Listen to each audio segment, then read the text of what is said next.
안전공업에서 지난해 6월까지 일했던 A씨는 회사의 생산량 압박에 눈에 보이는 유증기와 기름때 등을 제거할 시간이 없었다고 말했습니다.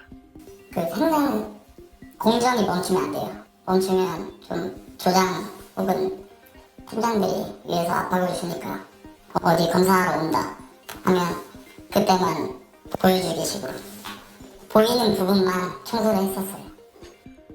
하루에 한두 차례 진행하는 바닥 청소만으론 역부족이라 직원들은 화재 위험성을 인식하고 있었는데도 회사 측의 대응은 없었다고 A씨는 전했습니다. 특히 공장 안전관리자 B씨가 이런 위험들에 대해 여러 차례 문제 제기했지만 경영진은 이를 묵살한 걸로 알려졌고 결국 지난해 초 B씨는 퇴사했습니다. 작업자들이 할 수도 있으니까 그런 부분에서는 개선을 하려고 열심히 하는 모습이 보이더라고요. 노력은 했지만 안 돼서 단련을 하셔서. 그러는 사이 1년에 서너 번씩 공장에 작은 화재가 발생했는데도 큰 불로 이어지지 않자 안전 불감증은 더 커져갔다고 A씨는 말했습니다.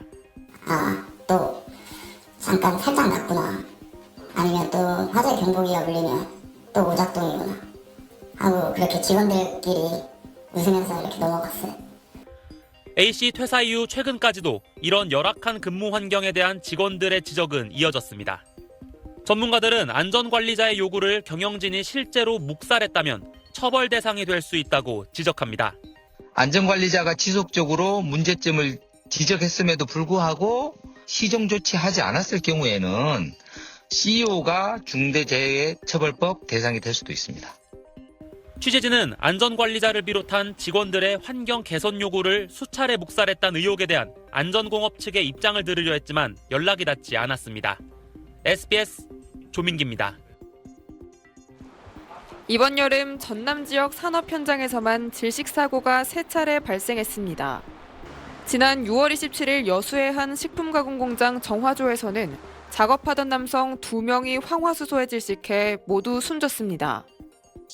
지난 20일 새벽에는 나주의 한 사료 공장에서 밀폐된 분쇄기를 점검하던 직원 2명이 질식해 쓰러졌습니다. 이날은 새벽에도 기온이 25도까지 올랐는데 더운 여름철에는 질식사고 위험이 더욱더 커집니다. 기온이 높을수록 밀폐 공간 내부의 부패 속도가 빨라 유해가스가 더 쉽게 발생하기 때문입니다. 쓰러진 직원 2명 중 1명은 의식을 되찾았으나 다른 1명은 아직 중태입니다. 어제 오후에도 순천의 한 레미콘 공장에서 막힌 탱크를 뚫던 노동자 3명이 질식해 2명이 숨졌고 1명은 중태입니다.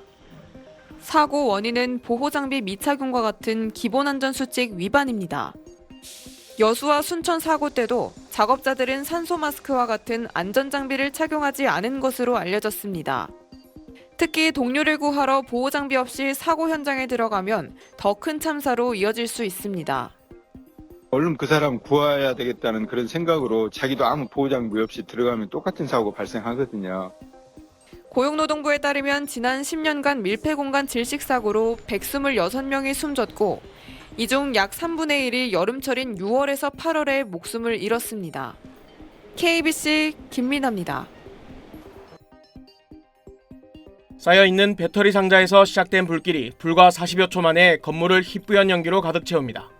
하지만 대피로인 출입구 쪽엔 다량의 배터리가 쌓여 있었고 비상구 위치 등 안전교육조차 제대로 받지 못한 외국인 근로자 18명을 포함해 모두 23명이 목숨을 잃었습니다. 정부의 특별감독에서도 아리셀의 안전불감증은 고스란히 확인됐습니다. 비상구가 대피로의 정반대에 설치된 건물이 2곳이나 확인됐고 가스검지 및 경보장치가 설치되지 않거나 폭발 위험 장소조차 제대로 분류하지 않은 곳 등 65건의 안전보건조치 위반 사항이 적발됐습니다. 외국인 근로자의 안전보건교육도 제대로 이뤄지지 않는 등 과태료 부과 대상도 82건 확인됐습니다. 정부는 외국인 근로자와 소규모 사업장 안전대책으로 우선 외국인 근로자에 대해 적어도 한 번 이상은 안전교육을 의무화하기로 했습니다.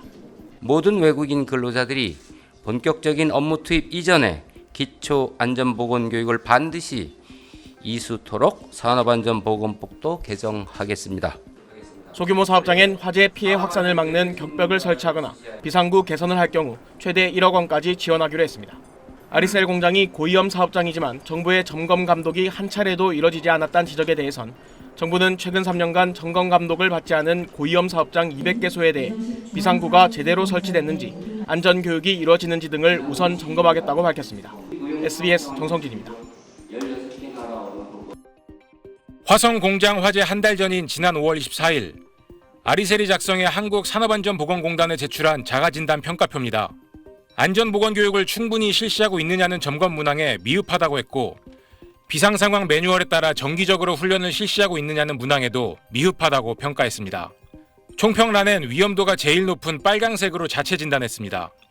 사고 다음 날 아리셀 대표는 그동안 안전교육에 문제가 없었다고 말했습니다. 충분히 했습니다. 안전점검은 저희가 정기적으로 받는 걸로. 화재 석 달 전 소방당국은 인명피해 우려를 지적했고, 전문기관의 안전 컨설팅에선 작업 전 안전점검 미실시가 잇따라 문제로 지적됐습니다. 평소 안전 문제가 없었다던 대표의 해명과 달리 아리셀 스스로도 사업장이 안전하지 않은 상태였던 걸로 판단했던 겁니다. 유족들은 특히 참사 이틀 전에 발생했던 화재 사건 이후에도 회사에서 별도의 안전교육은 이루어지지 않았다고 주장했습니다.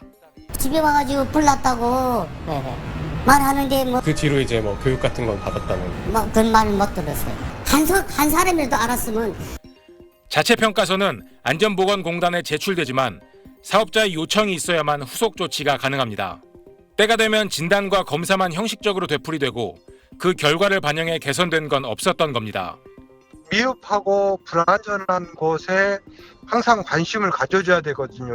이런 것에 대해서 발본색원 했어야 되고 안전 불감증 때문에 이렇게 생긴 것 같고.